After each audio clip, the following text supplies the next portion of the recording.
Hello and welcome to another episode of Spark Talk. My name is Mansa and joining me today are comrades Jesse and Dinapolo from our group in South Africa. Welcome, comrades. Good to be here with you, Comrade Mansa.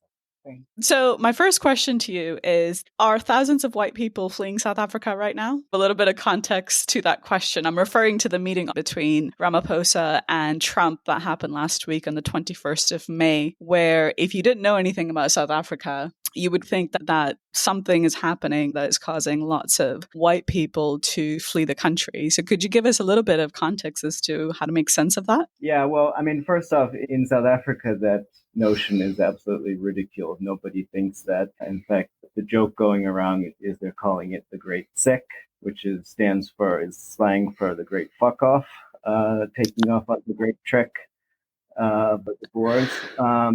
So pretty much everybody can see that Trump and this whole, this myth about a white genocide really was just a smokescreen and a way of putting pressure on South Africa to bend the knee to U.S. imperialism. Mm-hmm. And in fact, some of the images that he was using there were not from South Africa at all, from Central African Republic during the Ebola, pandemic. So a lot of people have been making fun of that. Some people feel like Trump knows what he's doing. They know it's a lie. The pressure comes in to have South Africa essentially, capitulate. I actually watched that whole interview, and I would really recommend people do go and watch the entire meeting. You can find it on YouTube, because I thought it was quite something. Like, of course, Trump, he's an arrogant prick and he's Trump. But what was most useful is to really see the politics of the ANC on full display. In my opinion, I thought, what happened in that interview was Ramaphosa, as you just said, Dinapolo, ready to appease US imperialism. And from what I'm following, it's obviously generated a lot of backlash for Ramaphosa and the ANC. I just have a couple of quotes here from Julius Malema, leader of the Economic Freedom Fighters, EFF, who was actually mentioned by Trump. And, Malema is saying that Ramaphosa failed to defend the sovereignty of South Africa. You have the South African Federation of Trade Unions, SAFTU, similarly calling the meeting, and I quote, a calculated ploy to sell out South Africa's economic sovereignty to foreign billionaire interests, end quote. So this has generated a fair amount of backlash. And I guess what I would like is to step back a little bit and understand what is actually happening in South Africa. Like, what is South Africa's place in the world as Trump moves to put the pressure on the country? Yeah, that's a good place to start, because when Trump was elected again last year, the line of the ANC tops was, this isn't going to change anything. We're very happy being, they like to refer to South Africa as, quote, non-aligned, which means you can cut deals with the imperialists and suck up to them. And benefit the white monopoly capitalists who own the economy here by maintaining close ties to the West, and at the same time have very fine relations with China, Russia, and all of the powers that are the main economic rivals to U.S. imperialism. They didn't think anything was going to change. We can just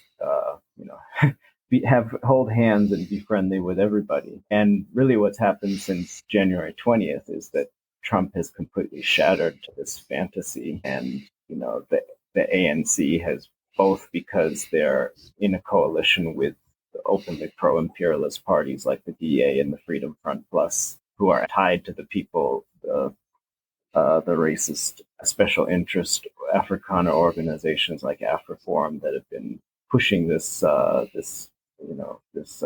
white genocide myth with Trump and trying to get him to intervene. And because they're trying to, maintain the business interests of Ramaphosa and other elites who are around him, that they've just basically been, wavering and flailing around in the wind as this pressure mounts on the country. Yeah, the general sentiment is that he really failed to, like Malema said, to defend the country, because everyone is up in arms about this lie and the extent to which it's been, peddled of this genocide. People didn't take it seriously to begin with, but it has proven useful in the hands of Trump, and U.S. imperialism for their own designs. Because one thing that they really would love to blow up into smithereens is the BRICS, Yeah.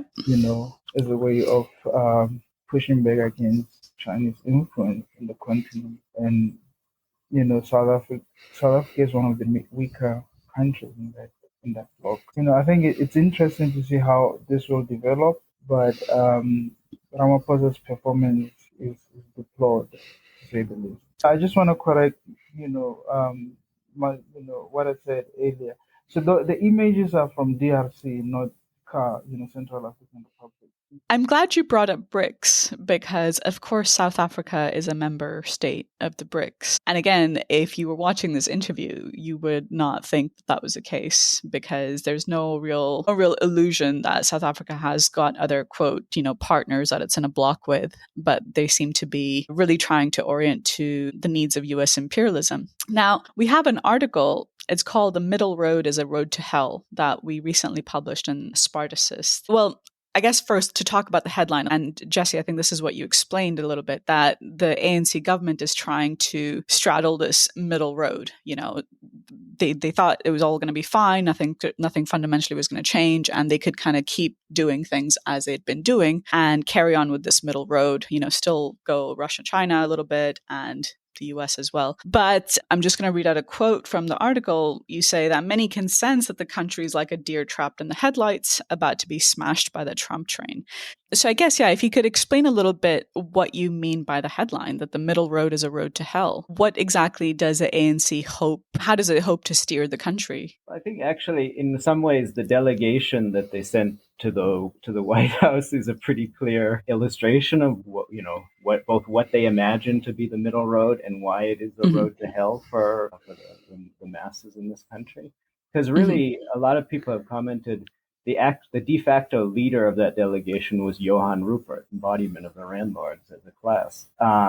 He was, and he was basically there to say, look, Trump and U.S. imperialism, we are wide open to making a deal, and we want to also get rid of this affirmative action stuff. We think now is the perfect time with the right wing on the march internationally and with the GNU coalition in South Africa itself to really put white monopoly capital back, steamroll any obstacles there are our business interests, which align largely with those Elon Musk and put the foot back on the neck of the black masses. And that's the thing, is the ANC and Ramaphosa are they definitely, on the one hand, that's a death sentence for them too. And the interests of the black elites and those who have gotten a little bit of a foothold in business over the past 3 decades, but they really don't have an option and a way to resist it because they fundamentally do serve the masters, the imperialists and the landlords in South Africa. Impulses to resist their arrangements, are there, but the way they also go about it is in a manner that doesn't necessarily, it's appeasement manner, it's still looking up to the very same forces that are putting them or turning the screws on them, even in their resistance. So, for instance, when Trump unleashed the tariffs, their impulse was to run to World Trade Organization to seek some kind of resolution there. Failing that, look up to the EU to see how the EU is, and joining in the fight back organized and mobilized by the European leaders. That, on the one hand, plays on to the need or aspirations to resist that the masses have, but you can say it's like you're pissing in the wind, essentially, because nothing real comes from that. Right. I mean, as you're talking, it makes me think that, in fact, behind what you're explaining is really the strategic question of revolution in the country, which is a question of the Black nationalist program, the Black elites, and how they're beholden to white monopoly capital, but that the Black elites, they face huge pressure from the Black masses, and they're kind of caught between these different forces, you know? So as you were explaining what's actually happening today with the Trump and the changing world order, it really brought to mind the fundamental understanding we have of South African society and the obstacles to fighting for revolutionary change in that society, which is the program of Black nationalism. Would you say that's a correct way of seeing what's behind that? Yeah, I mean, in broad strokes, that's definitely, it shows it, but you can also see among the nationalists and the different sections of the elites, because that, like, they all are sort of trying to find their place to operate in this, this contradiction, which is sort of the impossible balancing act that they're in. So you have, kind of from the one extreme of Ramaphosa and the few sort of, what you could call Black capitalists who are very ready and willing to strike a deal, but they also, their whole position and the government rests on trying to keep things together in the ANC and within the ANC itself. The reason why there's the backlash and the outrage and ridicule of Ramaphosa is so widespread is that there's also a lot of these business interests that are going to be harmed by this capitulation to U.S. imperialism, even right. Just in the telecommunications sector and the network and all this stuff of allowing access to Starlink and allowing them to get around the ownership requirements of the affirmative action and what's called black economic empowerment. By doing this deal, Ramaphosa is also going to be directly harming the interests, not just of the masses, but of a big section of the elites on who the ANC directly relies. And coming to the other end of, you mentioned, that there's these different factions of the Black nationalists. Coming to the other end of that, you've got obviously EFF, as I mentioned earlier, but also former President Jacob Zuma. He's got a new party, and they've been taking the lead in going after Ramaphosa's capitulation. Could you explain what these more radical sounding nationalists have to say about how to defend South Africa from imperialism today? Well, I mean, with the former president is actually interesting. Yeah, they do have anti-imperialist posture, but when Trump was elected, they released a statement, congratulating him, so to speak. The thing that they like about him is that they buy into his anti-immigrant, nonsense politics, LGBTQ plus, and like the socially conservative side of Trump that they embrace. But of course, they hate, what has happened more so, because they just manufactured out of all these lies and about white genocide. So, I mean, immediately the thing that they sort of proposed was unity between them and the EFF to form an anti-imperialist bloc. By the way, it's long-standing thing that the South African Communist Party has been fighting for, this unity between sections of the ANC itself, of course, the EFF, and not so much with MK because they still detest, MK, but yeah, pretty much everyone is advancing that as a way to combat. Mm-hmm. When you look at SAFTU, for instance, trade unions, their strategy is rooted more on class struggle opposition, defending the country against this imperialism, so on and so forth. So, yeah, it's still a developing sort of situation. See what comes of it.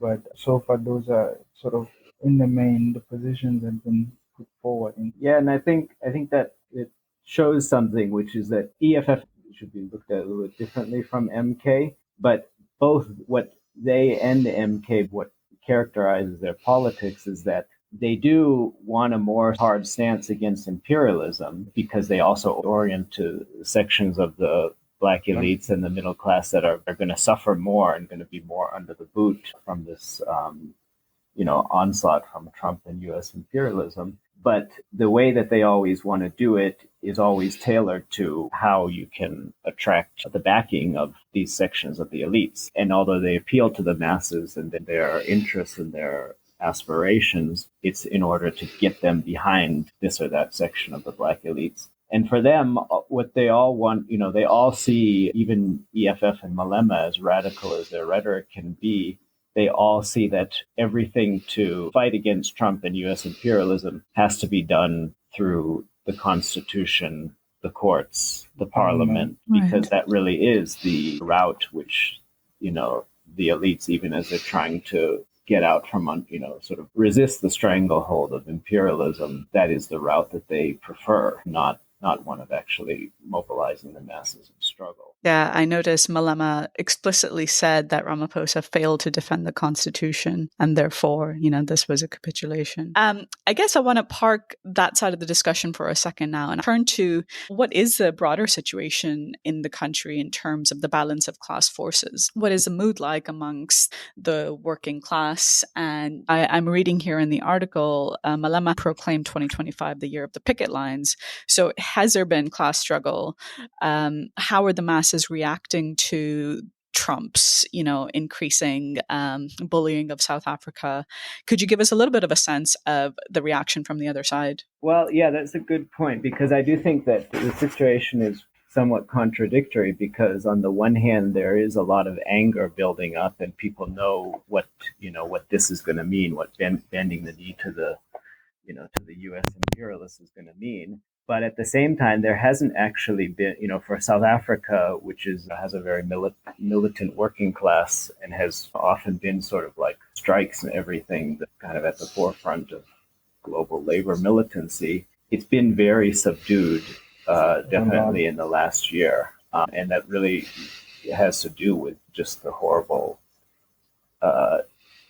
destruction of industry that has been caused by decades of austerity and neoliberalism, and there's close to 13 million unemployed. Mm-hmm. And so actually, I think even among the industrial working class and the most militant sections, like those organized in NUMSA, there's a lot of fear about what this is all going to mean. And so there's a certain amount of hesitancy about launching into the struggle against this and strikes, especially because they kind of know that the people that at the head of their, the union federations that they're a part of cannot be relied on to really wage a consistent struggle. The leader of COSATU, who's a former cop and leader of the police affiliate of COSATU Pop Crew, was at the White House, which fit very well with the delegation sort of groveling. Right. At some point, Ramaphosa mentioned, was this the woman? Yeah. Yeah, he mentioned that this person, represents millions of workers, and I was wondering, like, what's going on here? Why is there a trade union top in this delegation? But I guess it does make sense ultimately. Yeah, the working class is in a tough situation, to a point where the historical gains, they've consistently been under attack since I would say concerted attack since 2018 or 17. But the bourgeoisie for years, they've been complaining about those gains for years, and now we're facing the prospect of some of these historical gains being wiped out because the working class is so fragmented, and this lull in class struggle, facilitates that. And COSATU, by the way, had a role in negotiating away some of these gains. So, in as much as the EFF has declared this a year of the pickets, it's mainly what we commonly refer to as service delivery protests here, community-related struggles. We try as much as we can to link these to, obviously, the working class power. For instance, immediate threat in terms of the historical gains being wiped out, as well as some of these protests that they would mobilize. Last week we had a protest against VET, I think, and we tried to link this up to the attacks on working, proletarian rights. We have a campaign, to defend Golani Khoza, EFF militant, trade unionist. We don't simply limit this to specific attack on his freedom of speech right, broadly tie this to the working class interest to defend itself against GNU. Yeah. So And if I can just jump in, yeah, I do think like, and there you see kind of on the one hand, the EFF leadership is talking about a year of the pickets because they recognize that that does speak to a mood among their membership, which Mm-hmm. feels like we can't just always be doing this parliamentary thing, the elections. We need to actually get out in the streets and mobilize. And the EFF, because they suffered electoral reverses last year and they lost a lot of influence and had a lot of defections, including from some of their top leaders to the MK, because the MK seems like they offer a better outlook for doing the parliamentary route. But the EFF still has the same, even when they talk about Year of the Pickets, they still subordinate that to the same parliamentary and nationalist strategy. So their whole, like, this is sort of like a slogan, but it's not. When you talk to members and you go and look at what's going on the ground, they don't conceive of that as how do we mobilize and unify as broad a section of the working class and the masses to resist these attacks and to defend ourselves. They mainly use it as an adjunct to different either parliamentary and court proceedings that the national parliamentary fraction is doing, or when they want to try to get out the vote for a local election. But it's not at all premised on trying to mobilize the class and struggle. Yeah. Yeah, you've done a nice job explaining how figures like Malema and the EFF's program, it can sound quite radical, but they're almost forced to sound that way in certain regards as a means of tampering the aspirations and the pressure coming from the base. It sounds like the situation for the working masses is not good at all. Right, that they're quite on the back foot, although of course there's anger and resentment bubbling. I have a couple of questions coming off of this, which is you also mentioned, I think, Jesse, that, the workers, they kind of don't really take their trade union leaders either that seriously or they know that they're not up to the task. I'm not sure if I'm summarizing your words correctly, but you mentioned something along those lines. A lot of people are cynical about trade union leadership. Yeah.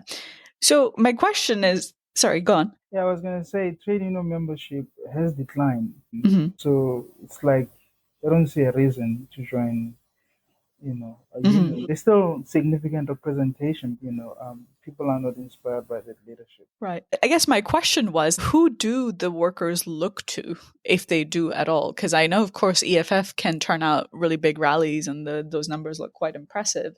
There seems to be not so much willingness right now to fight, but I'm just trying to get a clearer sense. Like, it doesn't also seem that there's apathy either, but who do the workers look to? And what do we, especially, I guess that's where I want to start to bring the conversation. What do we have to say to the workers? I mean, you've already mentioned the campaign that we've been doing on COSA, and I want to get to that more specifically in just a couple of minutes. But what do we have to say to these workers who are feeling the anger bubbling, they're feeling resentment, but they also see, okay, well, there's not really an option right now for me to fight, or there's not really a real political force that can lead a consistent fight? Well, in terms of who do they look to, what we've noticed is that, and it's an interesting thing when you look at it broadly. There's what is called wildcat strike.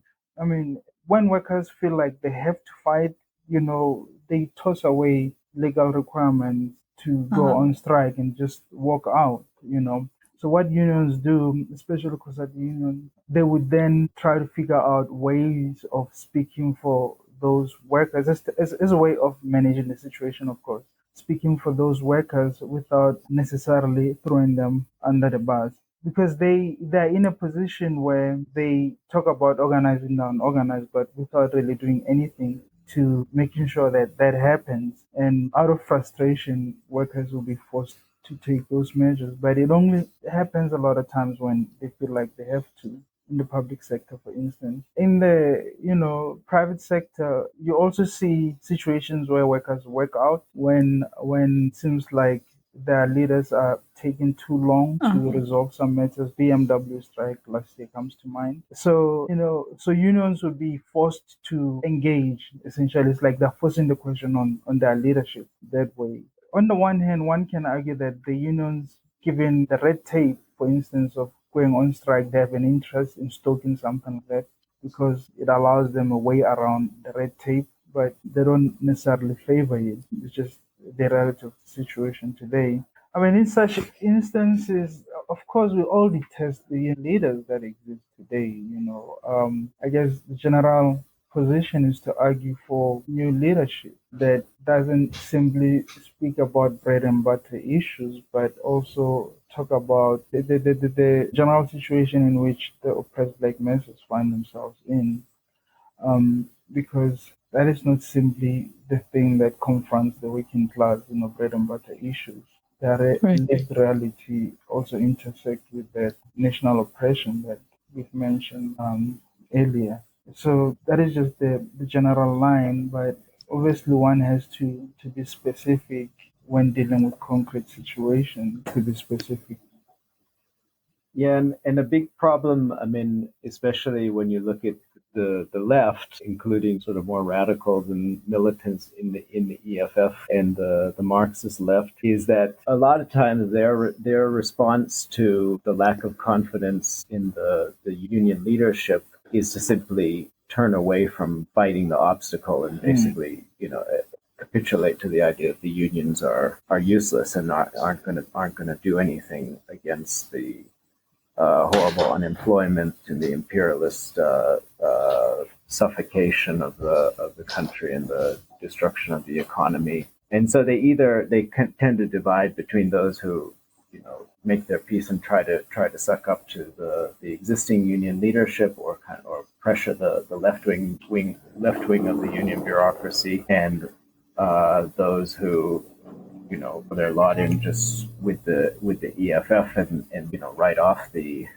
unionized working class. And our overall perspective and what we can say, really the current situation highlights that is actually what we need is to build a class struggle whole in the fight for national liberation that combines the tasks of both freeing the unions from this conservative leadership and fighting for a fighting leadership, and taking the fight to defend the country's sovereignty and to defend the oppressed against imperialism away from those who subordinate it to the black elites and the parliamentary road, and fighting for a class struggle opposition to really tie together the struggle to defend the immediate interests of the working class and the unionized section with the fight against imperialism. I mean, we had a refounding conference a couple of years ago, and the conference document is called Trotskyism versus Black Nationalism, Lessons of the Anti-Apartheid Struggle. One of the key points we make in that document, and that really grounds our work in the section in South Africa, is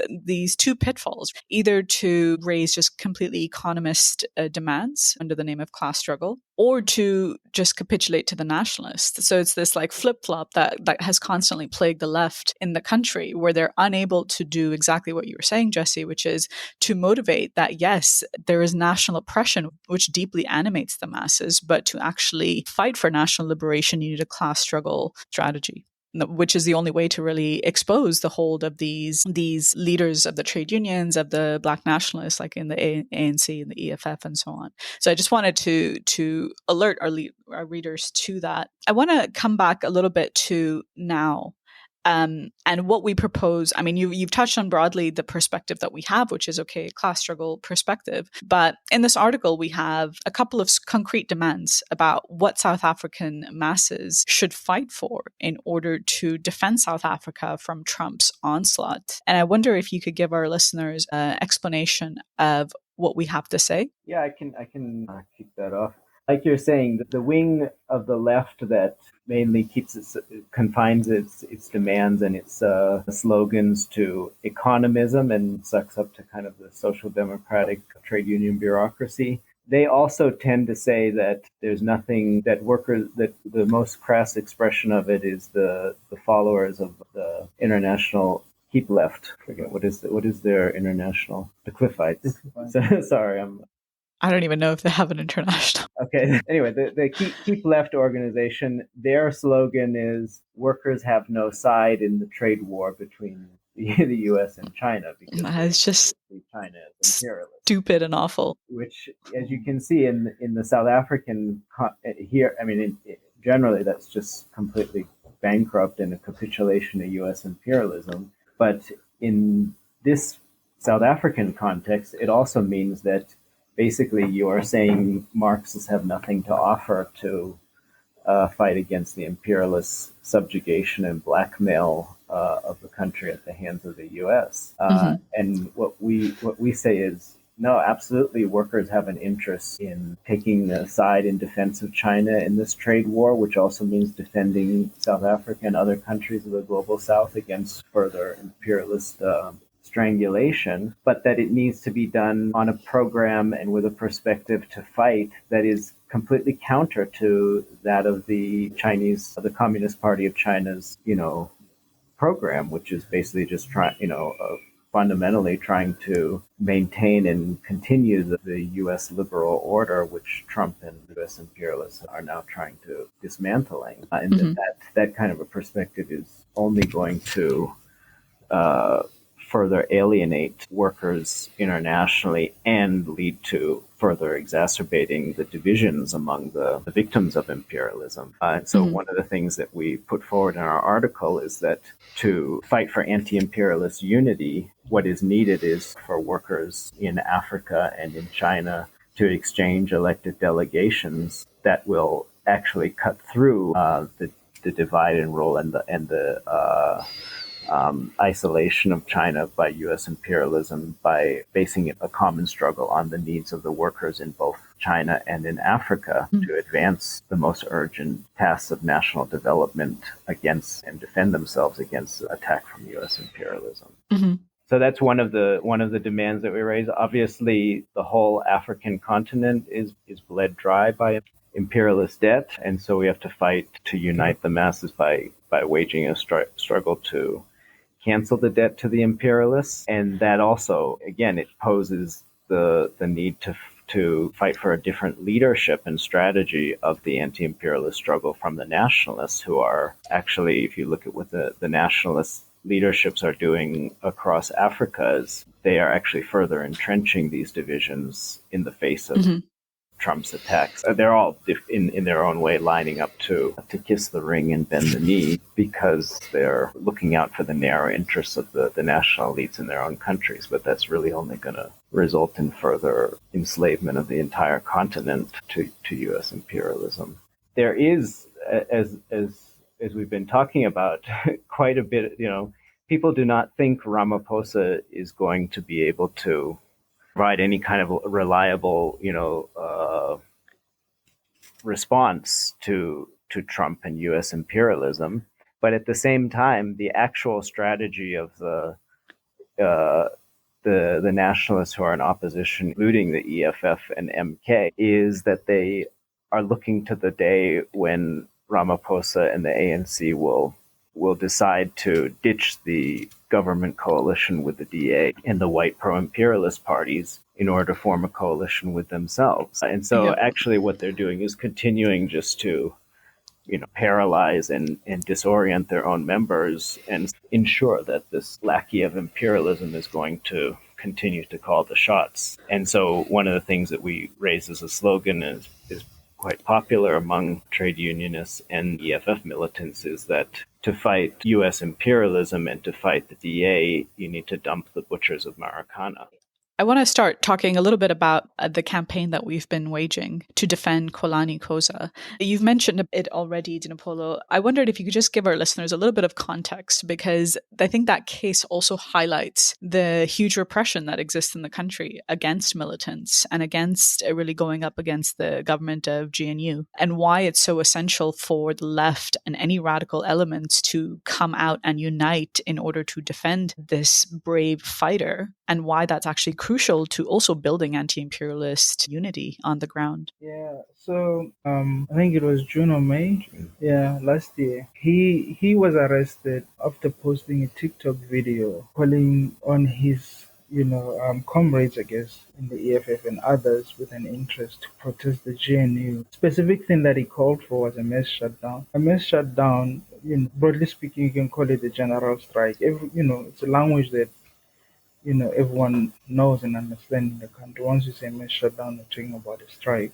So the government charged him with contravening this notorious apartheid law called Riotous Assemblies Act, and he was also charged with an incitement, public violence, and some terrorism charges, and Wow. contravening Cybercrimes Act.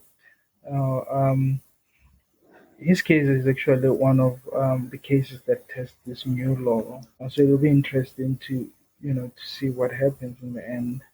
Well, for us, the important thing about his case was this guy is being silenced. There's a guy that's fighting in his own way, of course, for liberation of black masses, and he's been silenced. And actually, the government has done that in the past, even under I think it was Zuma. I'm running out of language here. They basically banned an organization called Black Land First from participating in the elections, presumably because their constitution didn't allow for white people to become members. This guy is one of Zuma's party's deputies today, one of the leaders from the anti-imperialist. Anyway, so to us it was clear from the beginning that anyone that's fighting for liberation of black masses is targeted here by the GNU, and he ought to be defended. Over the course of doing this work, it turns out that this guy is a trade unionist, and in fact, what he had done preceding his arrest, he led a strike at his workplace, and the bosses colluded with the Hawks to have him arrested. So we initiated a campaign with other organizations to defend him. Not only like I said initially or earlier, is his freedom of speech right, but because we recognize that without defending him, it sets a precedent that anyone, not only organizations that speak or fight for black liberation, including trade unions, anyone can be targeted under the new, status quo that prevails with the GNU. For us, calling on these organizations to begin a united front also speaks to the need to defend the class in these repressive sort of conditions, as well as the situation where the class is not waging big class battles. You can see, I spoke about the attacks of Labor Relations Act, the historical gains of the working class, they're happening now. So the need for united front defense is highlighted by such as a way of overcoming the fragmentation that exists not only in the left but also the working class movement in general. So this united front work puts us in a situation where we're able to advance the perspective. Yeah. It's also, I think, it's going to become increasingly crucial as US imperialism puts the screws on the whole country, because Ramaphosa is on a course of capitulation, but they know, he and the whole government know, that that's going to mean increased discontent among the masses. So they're getting ready also to clamp down. In fact, one of the clear things that Trump was doing, and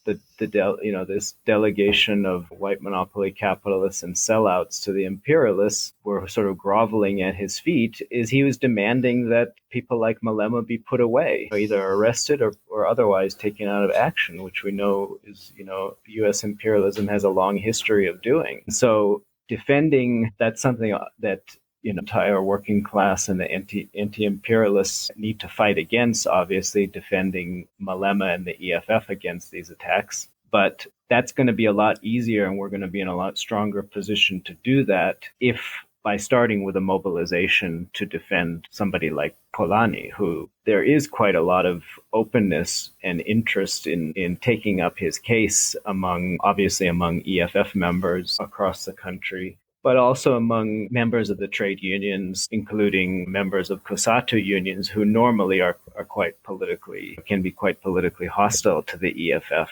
But again, it poses the fight within these organizations to expose and replace the current leaders. So the union that Kolani himself was a member of. Dinapolo was talking about in the strike that he was part of. That union is a food and catering workers union called Sakawu that's affiliated to COSATU. And early on in the campaign, we intersected the shop stewards in the area where he's from, who were very enthusiastic about taking up his defense. And in fact, they held a meeting of shop stewards where they voted to do that. And the whole thing then was quashed by the provincial leadership of that union, who said, no way, this is against the GNU, and we're part of the ANC, which is in the GNU government. Right. So really to, I guess, mass mobilize trade unionists and other Black workers, it really does concretely pose a question of breaking the hold of these leaders of the trade unions. Yeah. At our May Day intervention, it was a COSATU organized rally, where we intervened. So one of the workers, obviously, once you mention this guy's case, they get fired up. And one of them said, if you could just mention all of this without mentioning his political affiliation, everything goes. Because they know that their leaders would reject, they would do everything to sabotage, what workers decide. Yeah. As you mentioned, what this case represents, and in the coming period, we can only see a heightening of the repression against anybody who dares to oppose the government's moves. This case really highlights the need to rally together and fight for the defense of COSA. Could you just give us a little update on where that campaign is at right now? Because I know this is several months old. From my understanding, the case has been pushed, it's been postponed a number of times, but where are we at with the campaign itself and what's next? Yeah, I mean, actually, he was arrested it's almost been a year since he was arrested by the Hawks. He was later, because they didn't have anything to hold him on, he was dropped off at the police station and released on bail. But there have been, kind of losing track, there have been like 6 or 7 court dates since last September, and we've been working together with EFF militants, mainly, first of all, in the branch where Kolani is a member in Mbombela, and then going from there, we've met up with others in branches in other parts of the country. And so the last court date was on the 9th of May, but the state postponed the trial again. So the next one that's coming up is June 20th. They have a sort of a tactic of trying to, endless delays to try to wear out his supporters. And what we're planning for June 20th to hold protests at the courthouse in Mbombela and Mpumalanga, and also at the headquarters of the Hawks, which is the police unit, investigative unit that kidnapped him and that has been driving the prosecution here in Tshwane, formerly Pretoria, near Joburg. There's been increasing sort of uptake of the campaign, particularly among branches of the EFF. So the last protests in May, a call was made to join the protest by the Youth Command in the sub-region in Johannesburg. And we're sort of doing more, working with the EFF activists to try to increase the pressure on the upper ranks of the leadership, because although lots of EFF members hear about it and immediately want to mobilize and wonder why it is that they're only hearing about this case from our small organization, and why isn't it that the upper levels of the EFF are putting its resources behind them. Again, it comes down to the fact that requires an actual confrontation with their strategy, which is, if you're relying on Parliament, if you hope that in the end the attacks on South Africa and including the attacks on the EFF itself can be warded off by holding out for the ANC to opt for a different coalition, well, then you don't see the main focus of the struggle has to be on mobilizing the masses and actually dispelling the illusions in the courts, in the police, and all this. And that's kind of the battle that we face, even in moving forward and kind of realizing the potential that there is to bring out EFF members and members of the trade unions in these larger protests. For sure. Okay. I also just want to note that we have also done protests internationally calling for the defense of COSA, I believe in the US. I just wanted to highlight that. So if you are listening and you're in I guess, New York area. Be on the lookout for any future events to do with this campaign and to show your solidarity. I think with that, I've run out of questions. Is there anything else that you comrades wanted to add in terms of South Africa today? Not on my end. I'm also out of things to say. Okay. I just wanted to let our listeners know that you can check out the work of our South African comrades by following them on AmaBolsheviki Amnyama on Facebook or AmaBolsheviki on X. I'll link those in the description below. I did think of one more thing. Sorry, if I can cut in. Yeah, go on. So actually, besides the protests which they held in New York, our comrades and the Partisan Defense Committee there, the last court date, they also and other defense organizations have been trying to promote donations for the defense fund for Kolani, which people who are international, who are outside of South Africa and in South Africa, can easily donate to. We have a crowdfunding site. It's at backabuddy.co.za, and you can go on that crowdfunding site and search for Kolani Koza. Yeah, actually, that's a great addition. I'll link that in the description as well, because if you're unable to join in any of the protests because you live far away, that's a great way to actually help advance the defense of this fighter. And send us greetings to the protest. We always appreciate. We've gotten in the past greetings from comrades in Britain. We've gotten greetings from comrades in Nigeria who are facing similar and actually even more intense repression. Yeah. And it's the Kolani and the other fighters appreciate these expressions of international solidarity. Yeah, absolutely. Okay. On that note, I think that's it for me. Thank you, comrades, for joining us and sharing with us your insights of what's happening in South Africa. Thanks a lot. Thank you. Okay. See you guys next time. Bye. All right, bye. Bye.